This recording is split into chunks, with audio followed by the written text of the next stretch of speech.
रत्नागिरीमध्ये विहिरीत पडलेल्या ब्लॅक पॅन्थरची 36 तासांनंतर सुखरूप सुटका करण्यात आली आहे। कोळंबे इथल्या आंबा बागेमधील 50 फूट खोल विहिरीत पडलेल्या ब्लॅक पॅन्थरची वनविभागानं अनोख्या पद्धतीनं सुखरूप सुटका केली आहे। विहिरीच्या कपारीमध्ये दबा धरून बसलेला हा ब्लॅक पॅन्थर पिंजऱ्यामध्ये येण्यास तयार नव्हता आणि त्यामुळे अखेर 2 मोठ्या टँकर्सनी पाणी विहिरीमध्ये सोडण्यात आलं। परिणामी पाण्याची पातळी वाढू लागली आणि कपारीमध्ये लपलेला बिबट्या पाण्याच्या भीतीने बाहेर आला। त्याचवेळी समोर लावलेल्या पिंजऱ्यामध्ये तो अडकला। त्यानंतर ग्रामस्थांच्या मदतीने बिबट्याला विहिरी बाहेर काढण्यात आलं। कोणतीही दुखापत न होता त्याची सुटका सुद्धा करण्यात आलेली आहे। वैद्यकीय तपासणीसाठी त्याला रत्नागिरीमध्ये आणण्यात आलेलं असून हा बिबट्या नर जातीचा असून त्याचं वय साधारण 3 वर्ष आहे।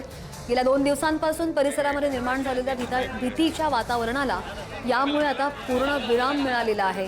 ग्रामस्थांनी अखेर सुटकेचा निश्वास सोडलाय।